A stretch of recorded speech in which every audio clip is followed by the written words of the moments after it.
standard stuff so far. Yeah, I mean, it's more and more standard to see LeBlanc, Camille, Rengar being banned by the red side team. And then even Zyra and Ryze are becoming fairly popular blue side bans as we get a little bit more experience with this 7.1 patch.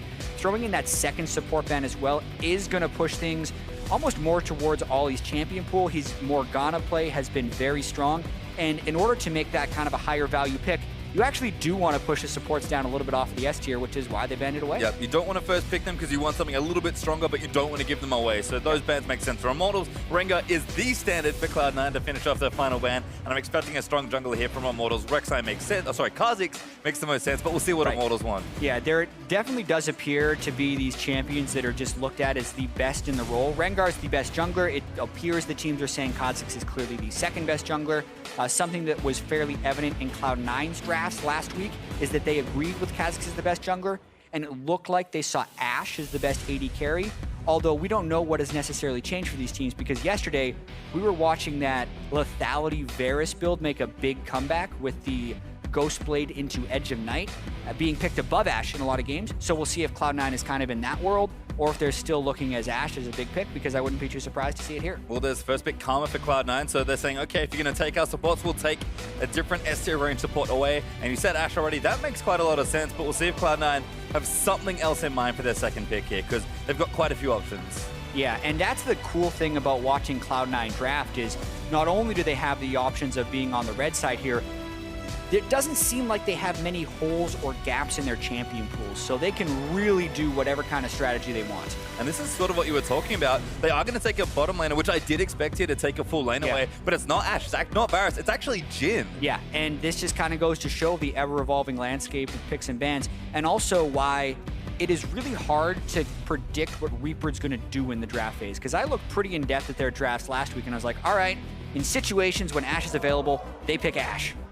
Not the case in week 2, so how do you prepare for that? It's pretty tricky. And he said with the lethality changes, Varus was picking up some speed. I think Jhin fits into that camp as well. The funny thing is the lethality changes haven't even gone through. No. Lethality is going to get buffed in patch 7.2, but there's a good chance we're going to see it already. All right, well, there's Varus and Thresh, so Immortals not wanting to get bottom laners taken away, and Contractz takes the easy jungler in Lee Sin. So this has been very common in the first phase of picks, mirrored really, where they just try and exchange strong picks back and forth. Exactly. The 3 roles that have now been locked in are jungle, AD, and support. So that means top and mid lane are expected to get a lot of target bans here. Cloud9, speaking of patterns, I feel like more than other teams, when they're on red side, is willing to just mirror the other team because there's a couple different options. You either say, I have this dude that has a super deep champion pool, I don't care if you're pushing him to 6 or 7, or you're just taking your power picks and pushing each other on the 2 solo lanes here, which is what we're going to see. Yep, and there's Fiora on one side for Cloud9 towards the top, Syndra on the other side towards the mid laner for Immortals, and I'm kind of expecting another top lane ban and another mid lane ban from either side. Yeah, it all depends on who you are trying to find an advantaged position for. Flame's best game arguably was on Fiora. Getting rid of the things like Fiora makes it safer to pick Maokai. Red side, after this phase 2 of bans, does get the first pick on the back end. So that would, especially with the Jace ban, unless they think Flame is going to be playing the Wits End Kennen that's gaining a little bit of popularity, would make Maokai a relatively safe pick. Yep, and again, Cloud9, even though Maokai's been very popular, they're a team that are willing to let it drop a little lower because they know there are some matchups you don't want to end up in. Exactly, and we're seeing more and more of that, which is why in phase 2 we get those bans being thrown out right off the bat. Immortals taking their time a little bit with this second ban, wondering if maybe they want to throw a ban at Maokai or if they're just going to continue to try and target Jensen's mid laners, fully knowing that Jensen will be able to take a counter pick, and that's a throwaway ban. That is straight up a throwaway ban with Aatrox. Well, they banned it away, so effectively missing a ban as far as overall strategy goes, but you know, they'll give us something to look at, which is nice. Cloud9 though, I think the Maokai pick's obvious to Cloud9. Know that Immortals know that though, and are worried about it? Apparently not, because they pick it up. Yeah, there's also, funnily enough, a potential that was some mistranslation. True. Last week with Olleh, they missed a ban when they wanted to ban Nautilus because they weren't able to get the right ban typed in time. Could have happened this time, but we can't know until we talk to the team. Well, there's a Cassiopeia pick for Pobelter, so he'll be taking that blind into Jensen's mid laner. It is going to be the last pick here, and there's the Nautilus that wasn't misbanned this time. Immortals take that to the top lane, so tank v tank top, which just leaves the last pick for Cloud9. Exactly, and melee support as well that has some pick potential. So Immortals has some nice pick potential with Thresh and Varus, as well as the the large amount of team fighting presence with the Cassiopeia. And as we mentioned, this sets up Jensen for whatever counter pick he wants. Orianna has been a popular pick into the Cassiopeia for about the last 6 months even. Wouldn't be surprised to see Jensen go that. And there it is. He's a very competent Orianna player. It's a champion you can comfortably blind pick, but does have a decent share of good matchups as well. And I think this is one where Jensen more than happy to try and get a good lead against Pobelter. And we know once he gets mid to late, he's going to make the plays he's always made. Yeah, and looking at this overall, you just compare the strategies of the teams in Champion Selects. Cloud9, I feel like, was a little bit advantageous here with what they did, because when they did match the roles, they got rid of the things that they were afraid of playing Maokai into. Almost everyone will agree that Maokai is a favorite tank v tank matchup over Nautilus. And then they also got the counter pick into Orianna. So when both solo lanes were picked, Cloud9 has slightly winning matchups in both of those situations, so I think advantage Cloud9 here. I think so as well, but both teams definitely come away with a strong draft. Your intuition was correct, by the way, Jatt. We can confirm that Aatrox was an intentional throwaway ban, effectively, so Immortals saying, you know what, don't really need it, and it did set up the draft relatively well for them. Yeah, just making sure that we don't keep saying they're missing bans all the time. They knew that, and in those situations, when there's still a good pool of mid laners they want to be able to work around, it is defensible that you just don't ban something. So Hermes always kind of running to the beat of his own drum. Yep, certainly is. Well, these are our team comps for game number 1. Immortals C9 would have been a huge matchup last summer. It's going to be pretty good moving into spring. Immortals, of course, still some growing pains for the young squad. Cloud9 on fire at 2-0 and looking to extend that even further this week. Exactly, especially with the 2-0 against the opponents they played last week. Not bad. The defending champs TSM, they dominated in the first game. And then they had that solid series against Team Dignitas, going to try and keep it rolling. Well, see what happens here as we move out onto Summoner's Rift for the first time here in the Battle Arena on this fine Saturday. Immortals going to be looking to get themselves yet another win on the board. Cloud9 looking to keep the very small streak alive. But Cloud9, if they feel like they're the strongest team coming in right now and they've had their preparation early, ride the momentum for as long as you can, because it does not get easier as the season gets later. Yeah, and also just really quickly pointing out, both of the bot lane marksmen have opted for the longsword and 3 potion start. This is something that really has just started to appear in the last week in a lot of competitive regions. Korea was doing it right before they took the break for the Lunar New Year. So this is... I have a few theories on why this could be the case. Previously, when you're going Doran's Blade, a lot of the benefits of Doran's Blade are the extra health, which you need in situations of being all in. Because last year, there were a ton of melee supports. Not to mention, if you're going to go a lethality build anyway, it's a fairly smooth transition because you can get to your serrated Dirk much faster. And then if you're just thinking about total health in the lane, the marginal increase in lifesteal you gain from the Doran's Blade does not match the amount of health you can get from the potions. Is it optimal? I'm actually not sure yet. It's definitely a trend, and these are potentially the reasons, because you can sustain more in lane, but you're weaker to all in. So really look forward for a Thresh hook hitting on a Sneaky to see if he gets burst down. And like you said, it makes sense with more of the mage and poke supports, but we'll see if it continues. Keystone Mastery Sit, nothing too exciting. And we'll have a look where these junglers are starting. Dardoch on the blue buff with a bit of help there from Flame, and Contractz also getting help from his top laner Impact. So Dardoch and Contractz, certainly 2 players to watch in a 1v1 here in the early stages of the game. We'll see where they end up, because they're starting on that same side. And Smoothie already eating a bit of poke early on. Yeah, absolutely. That bottom lane river control is going to be pretty important. And I do feel like when you're taking Thresh like this, you are looking to gank that lane a little bit more frequently, because he's not going to win the poke matchup against a Karma. So it's pretty tricky to get a foothold in that lane to even prep it for ganks. And the early lane going to Cloud9 as expected. Yep, you can see that there. Smoothie just knows that, okay, your play's gone. I can now continue to harass you and abuse my range advantage, so does that. Then they'll hit level 2 nice and quickly. You can already see Smoothie and Sneaky teaming up to auto down these creeps, and Olleh and Cody Sun know they're going to play back here and not overextend to a potential gank, or even a 2v2 all-in. Yeah. I think Cody Sun needs that. Sneaky was one of the first Jhins, still one of the best Jhins. So look for some early punish in the laning phase here. You can see the C9 fans out there in the crowd today as well, but certainly also out there in the fan vote. I mean, always been a popular team. Certainly, like we said, the Cloud9 fans will be happy. This Flame and Impacts, this is always a fun one. Looks like Flame is technically winning the lane right now as he's got it pushed up, but we'll check back in about 20 minutes when they teleport down the bottom lane. Definitely some of the most well-known top laners of all time here. Think back to the early days of Korean League of Legends, Impact and Flame. But it's been a while since they've really been able to play each other, so interested to see how this lane goes. Impact, much more NALCS experience, much more used to being on a team of English speakers in NA, so Impact definitely showing more comfort in the overall role than Flame. Certainly agree. See Sneaky and Smoothie still back and forth, but Cody Sun's done a nice job getting his CS back in there with a bit of help from Olleh. Junglers have been quiet as well. Just a lot of farming happening right now. Contractz and Dardoch keeping up as far as the levels go. Dardoch gonna kind of dip his head up here towards the top lane, but probably just a bit of scouting. Maybe some counter jungling. He's gonna run into Contractz potentially as well. Well, the Contract's actually going the long way around. There's the blast cone gone. Contractz. Yeah, he didn't realize the blast cone is gone, and now he's spotted. So this is pretty free for Dardoch to be able to steal these things. He's got to be careful not to burn all his cooldowns and get ran into by Lee Sin. He'll know now. That's the ping. Yep.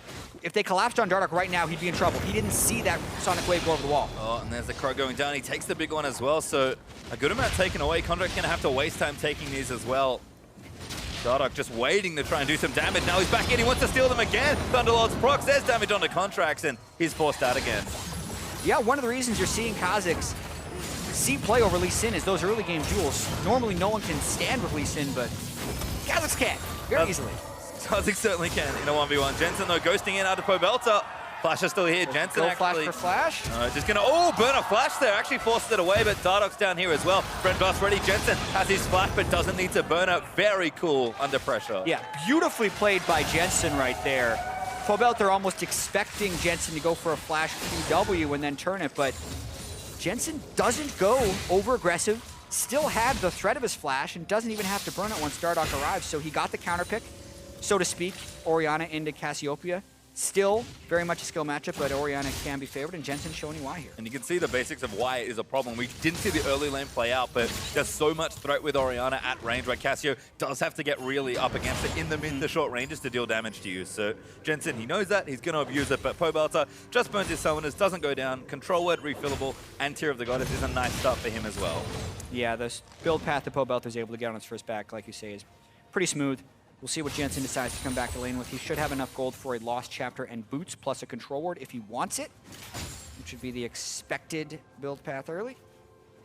You're a genius. Oh, he didn't get the control ward. Got health potion. It's not about vision, Jatt. It's about winning the lane.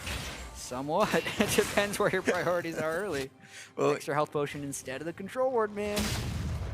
Bit of Jensen's tendencies perhaps as Dardoch back in top lane looking for impact. Good flash there, but the slow should come in. Claws land in. There's the slow and impact. Just eating so much damage. Dardoch wants to flash. Oh, he doesn't get the slow. That's awfully awkward.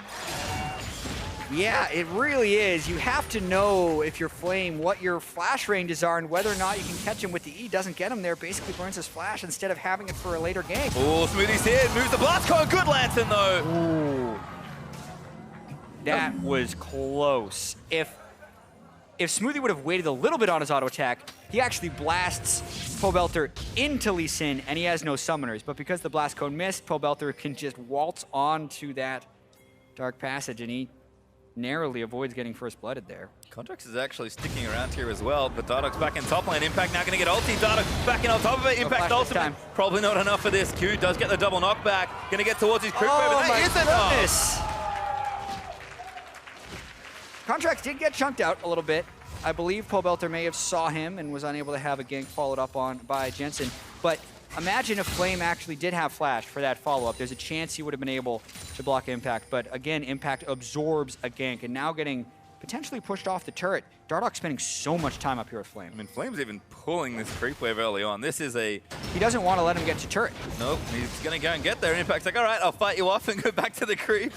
Collect what I can. Dardoch's like, instead, I'll take away this red buff. And he's just set up camp, really, in this top half of the map. And Contractz is bringing Smoothie with him now. Yeah, I mean, it's a good thing because Kha'Zix, especially when it's level 5 versus level 5, can win if he gets the jump on you in an isolated situation. Dardoch knew it was a safe invade as well because Contractz had been chunked out in Immortals' red side of the jungle. So fairly competitive game thus far. Nice bit of efficiency from Dardoch here. Knows that blue's coming back up, so is there in time to donate it over to Pobelter? Sneaky, looks like he's gone back. It is that early serrated Zerk actually for both of them. A Sneaky, great flash, predicting the flay there. And that is the cost of Smoothie following Contractz into the jungle. Smoothie is a very good roamer on supports, and that goes hand in hand with how well your AD carry can play alone. So Sneaky knew that he had to flash if Immortals goes aggressive. Immortals goes aggressive and loses flash. Smoothie's now back in there. Yep, so it should be okay. CS certainly looking good there. Also over tier of the goddess for Cody Sun, so much more of that almost mid-lane Varus build that we used to see. Lots of lethality early on and extra mana for more of that poke. Yeah, it's really funny to me how everyone was doing Essence Reaver last week, and now everyone has switched back to the serrated Dirk. You can make all your theories on this that you want, but one thing that I saw yesterday, at least in the play patterns of the teams, compared to week one, is week one, everyone just smacked the tanks over and over again, and they weren't dying. Those tanks were way too tanky because these utility-focused AD carries, like, they don't even scale amazingly into tank killing later in the game anyway. So what seems to have happened is they've just gone for the snipers with lethality and just tried to shoot past the tank. We saw so many fights where it was just the tanks and everyone else dead because people were actually just trying to ignore them in fights. And the lethality builds almost encourage that playstyle more so, because once the tanks build 200 armor, that extra 25 penetration does effectively nothing against tanks, but is great against squishes. Dardoch again, flashing there for the auto in the slow. Pobelter looking to get it down. Jensen has his flash. Good double ulti. Ulti gonna miss from Pobelter on the other end. And Contractz trying to turn it around. Jensen does not. Contractz, he's not gonna flash flood. Kicks Dardoch into the turret range. Woo. Flick play. Boy, that was close. Jensen does fall, but the first blood, as we noticed, did go over to Contractz as well as the double kill. So advantage Cloud9 with Contractz coming up and finishing the work that Jensen started. Landing that double shockwave by Jensen was huge, and Contractz collapse was great, but it was a little late. Immortals was first to the party. Cloud9 definitely, though, fashionably late.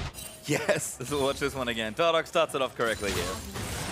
Yep, and he gets the isolated Q as well, so trouble for Jensen, but he kites away. Doesn't turn back for the ult on a Pobelter. And then, look at how close that was for first blood. They died within milliseconds of each other, but beautiful. Finding the angle that Contractz could get on that kick. Since he was right up against the wall, flashing seemingly just a few inches, but gets the kick into the turret. Really impressive. Yeah, nice mechanical play there from Contractz. Maybe making up for the fact that he was, I think, a little late for that situation. But 2 kills on the board now for Cloud9. Late still works. Yep, He's much cooler for it. Certainly is. Kill. They'll take the 1,500 gold lead as well. And Jensen's gone back with Sork Shoots, which is, I think, a lovely purchase, given how much attention he's been getting already. Yeah, and this is part of why we're seeing the Orianna resurgence. The Sorcerer Shoes, Morellonomicon, Luden's Echo build gives you very heavy burst in the mid-game. Oh, Pobelter kick back again. Nice Warthog. That was so clean. And he made that look too easy. Really, really easy. Just when you land that first Q on Lee Sin, it can be devastating. And all the counter jungling Dardoch did early on in the game hasn't seemed to help now that Contractz has hit Warrior before him thanks to that double kill and executed his first gank post-Warrior. And it's always been one of the troubles with Cassiopeia. When she doesn't have summoners up, she's a pretty juicy-looking gank target, and Contractz going to abuse that fact here. Yeah, I mean, Pobelter thinking he's cheating that side of the wave, but the minions have been drawn over. He gets a little greedy. He doesn't miasma in the right spot, so Contractz still able to get his ward jump over. So I'd say a slight misplay by Pobelter, but that wasn't just Contractz setting that up in the side rush. That was Jensen pulling the minions to the side of the lane where they had control ward coverage. So really making it difficult for Pobelter to get farm and then punishing him for trying to do so. And that's manifested heavily in the CS lead that Jensen has. He's 40 CS ahead almost. That's huge. In this mid lane. Now with the Morellonomicon, sneaky, rooted up in the bottom lane. Dardoch looking for a kill. That's a play back in, and Dardoch, easy pick up there. Yeah, and that's the answer that Immortals has to give when the mid lane gets ganked. Dardoch feels compelled to answer, and they're successfully able to just quickly burst down Sneaky, but Contractz here for an answer as well. Hoping that they're looking to bounce the wave off the turret, but he doesn't give away his position just yet because he doesn't see it. Smoothie going to hold that down for now. We'll see just how much damage Jensen can get done. I mean, 1v1, he's snowballing very far out of control, but if he can maybe get to some other lanes here, this is such a great early power spike for mid laners that Jensen knows that, especially once he hits level 11 and gets his second rank in ulti, he's ready to go. Yeah, not to mention the level advantage he has on Pobelter, which is just lowering the base health pool, which is actually one of the biggest ways you derive power as champions early on in the game. We talk all about gold leads, but one level is 500 to 700 golds of stats for most champions. Impact from Flame and Dardoch now as the ulti comes out from Nautilus. Impact throws a sapling, has Contractz behind him, so Immortals will quickly pull away from that gank. Yeah. You also have to track time spent versus effectiveness for junglers, and based on the time Dardoch has spent top, the effectiveness has been very low. Certainly so, as Impact Bagels in the KDA columns right now. Just happily farming up, actually, as the CS lead as well. Exactly. Which is always nice. You compare how much Dardoch's been up there, it's felt like he's lived up there for most of the game. Hasn't made a lick of difference. Impact's still winning it, so it's one of the things that makes C9 so scary. Stuff like this as well. Good force there from C9, knowing that, hey, 2v2, you guys can't really beat us, and you're probably not coming to contest this blue, so we'll go ahead and take it for ourselves. Contractz also got some vision down in the area, and Jensen, you can see, just putting the ball as close to Pobelter as he can get it. He doesn't care about pushing the wave in, he just wants to deny as long as possible, and this has always been a trademark of Jensen's play. Yeah, very good at running away with leads. 40 CS, already has his magic penetration, big item power spikes, whereas Pobelter's still kind of waiting for his. Now we're going to get to see a dive. It's tough to dive at Nautilus. Well, let's see what they can do. Flame, no ulti, maybe no hope. Contractz still doing it, but the courage of the Colossus kicks in. Flame, though, does go down. They had more than enough there. And that's the efficiency right there. First time Contractz flies up there, instant tower dive kill. It is hard to dive at Nautilus, but Spectre's Cal, whereas Contractz is doing a bunch of damage at this stage of the game. Dardoch trying to answer on the other side of the map. Steals the blue buff and gives it to himself, so Pobelter still has the issue of having no blue. And look at the mid lane turret. That is an insane amount of damage that Jensen has done, almost effectively 1v1. Yeah, I mean, C9 really starting to take over this game, and Contractz has been super impressive. Both summoners up for Pobelter, though, as Contractz is thinking about a dive. This would be a dangerous one, but they've been pulling everything off so far. They need Jensen to go in. Pobelter does get moved back in. Now flashes out of the way, but Contractz chases in. Thunderlord's almost enough as Dardoch trying to chase it down. Jensen takes tower aggro. There's the kill for Dardoch. Jensen now kiting away. Dardoch invisible, but the one auto's there. There's another one from Jensen, and now Olleh's trying to take him down, but Jensen does have his flash and doesn't even need it. Yeah, I mean, we saw the potential danger of that gank where Contractz didn't land his Q and also didn't have an ultimate, but because of Jensen's lead, even after Dardoch arrives, they are able to pick up. Ooh! Whoa! Almost follows him all the way. Good positioning from Olleh to get out from under the Jhin cone, but turret there going over to C9. Jensen takes the mid lane turret. They just took the top lane turret after the gank as well, and all of a sudden this gold lead's massive. Exactly, and watching this gank one more time, Contractz doesn't assist all that much. Couple auto attacks and an E. Red buff can't quite tick him out, but Contractz did take the turret aggro for quite some time. Jensen, though, making sure he's getting the damage in. The shimmer of Dardoch as well, since he dealt damage during invisibility, let him know where it was going to be, landed the Q after the fact, and then also stopped the Thresh from coming in. Yeah, Olleh did not want to chase the fed Orianna into the darkness, so smart pull out there from the Thresh, but 2-1 and 2 there for Jensen. He's building into that Leanders, which has been the most common mid lane item, I feel like, for a lot of different players. Just so efficient. We talked about lethality for AD carries. Feels very similar for the AP mages as well. It's very true. I mentioned Luden's build, but the Leanders build is also something that's pretty popular. It gives you very close to the amount of burst, but can also help you chip away at some of the tanks earlier on in the game. Math-wise, it is honestly very heavily preferential. Luden's gives you move speed. Leanders gives you health. Dardoch trying something around there, but C9 are going to keep a lockdown on this bottom half of the map. Sneaky pushing things in. Looks like Ghost Blades are actually done for both marksmen, so some good early power there. And it feels like this Mountain Drake is up for grabs. It's kind of late into the game, but C9 know that that's probably the next place they should be moving into. Yeah, and look at the way C9's taken over the map. They've already out-pressured both of the solo lanes, so they are just mobbing now down towards the Drake area, getting control of Mountain Drake and pressuring that bottom turret. Very difficult for Immortals to find their way back into this game based on the deficits they see in the solo lanes. They will know because there's a ward in the back, which is nice from them. In fact, Sneaky forced to flash a Varus Chain of Corruption. Looks for another lockdown. Think he got it. There's the ulti looking to chase down Olleh. Cody Sun, though, is the target. Impact's going to lock him down. Late TP from Flame, and Impact's going to get one. Jensen now on a killing spree. Couldn't quite get that Lantern as Impact was just bouncing him around with his Maokai spells there. And that's the mob we're talking about. The solo laners from Immortals just can't answer. They're still trying to push their lanes out. Meanwhile, C9's had 5 people bottom for about 15 seconds. Yep, when they take that bottom out of turret, they'll move in towards the Mountain Drake and take that as well. Jensen's even going to go the long way around back to mid lane, start clearing those out, and Impact should make it back to top as well. So no harm really done, and Immortals just scrambling for a pick, but Olleh not going to get Contractz either. Yeah, Nautilus not exactly your fastest turret demolitionist up in the top side anyway. Not to mention his teleport already on cooldown there, so can't even orchestrate a play afterwards. This has been quite an early game display by Cloud9. And it's not like Immortals hasn't tried to answer back. Their answers just haven't worked. Yeah, looks 5,000 gold and counting now for Cloud9 as far as the league goes. Dardoch, though, continuing to play aggressive. Good threat there for Contractz. Go. He wants it. Blast clone. Oh, that might have been the problem. Kicks him away from the lantern, but he still takes it. Hitbox barely there from the reach out to it. Now Flame chased down by Impact, but not sure that's going to be too much of an issue. And Impact, I think he wants someone juicier in the backline. Jensen, though, looking to chase in with Smoothie and Contractz behind him. Still want the chase. Looking for Flame. He's pretty tanky, though. They're going to try and do what they can as Cody Sun fires away. Flame locked down forever, though. And Jensen on a rampage.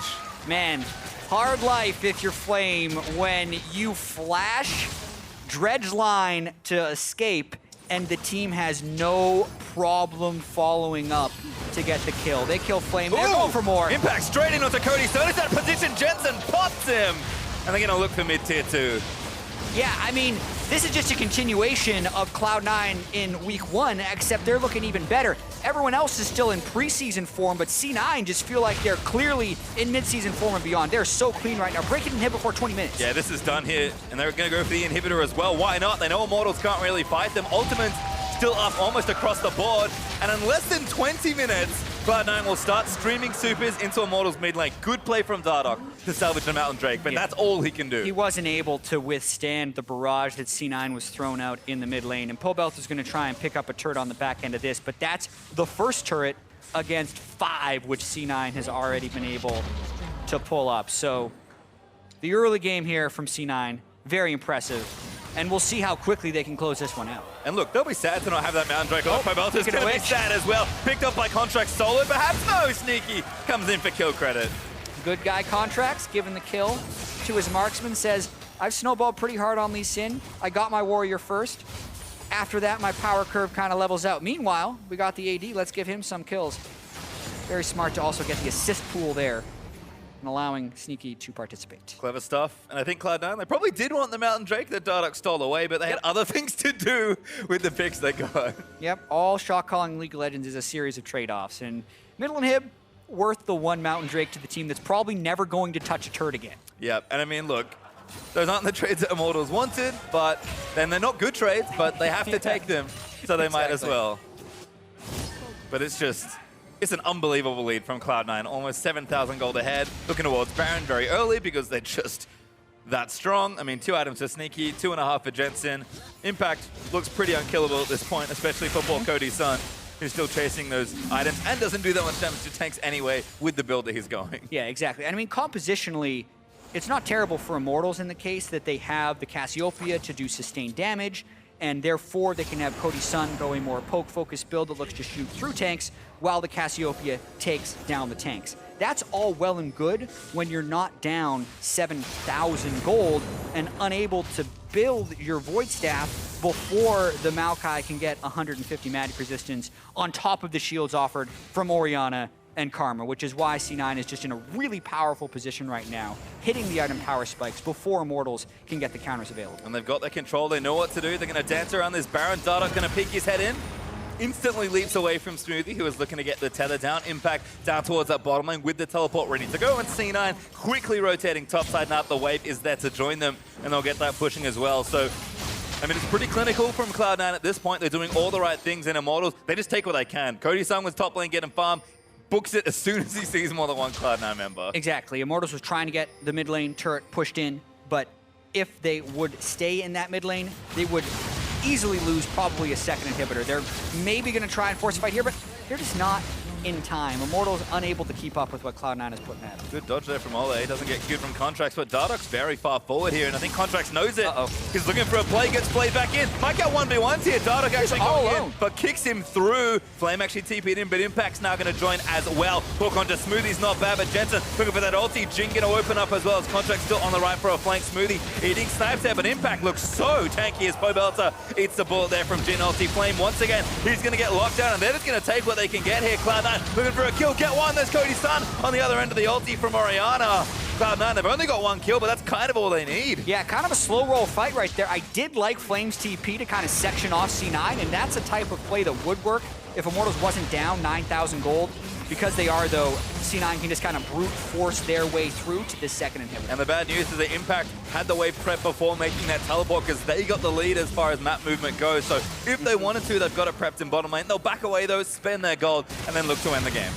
Yeah, very nice play right here overall. You can see Contractz sees the play, but what stops the team from following up is the channel teleport from the Nautilus. They did not want to have Sneaky sitting next to a Nautilus. And then Dardoch doesn't quite want to finish chasing Contractz because then he wouldn't be there for when Impact teleports in. But you can kind of see the dire state of affairs as Pobelter is just trying to full combo Impact as much as possible and barely cuts through the shields. Then it's quickly healed up by the Sat Magic passive. Shockwave lands to finish the kill. Cody Sun gets pulled in, burns the summoner spells right there.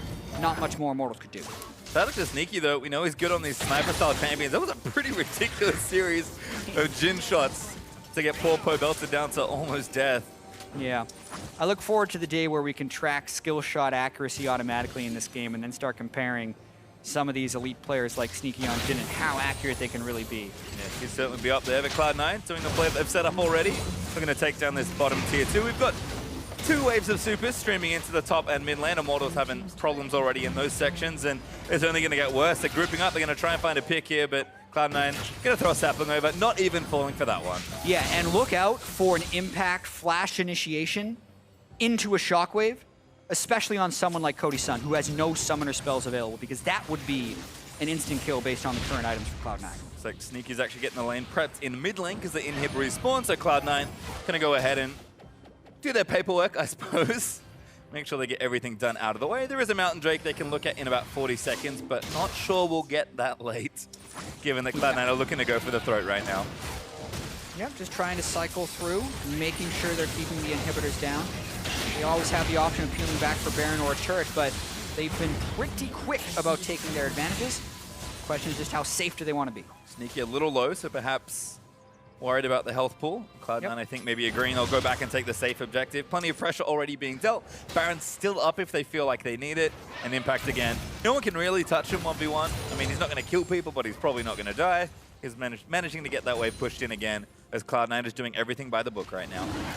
Yeah, one of the tricky things about these builds that the ADs are going nowadays is Sneaky on Jhin with Deathfire Touch doesn't even have Warlord's Bloodlust. So when he gets poked, he has 2% lifesteal for masteries. That's how he sustains. No one on that team can heal him either. So it takes a while, and you're probably going to have to recall when you do get poked down. Sometimes slows things down, but the payoff is you get more efficient damage. Yep, they got the Drake for themselves. Immortals have a ton of problems streaming into their base. And Smoothie just making sure to clear these wards. I mean, Dardoch is being proactive. He's cleared the Scuttle Crab, which is nice.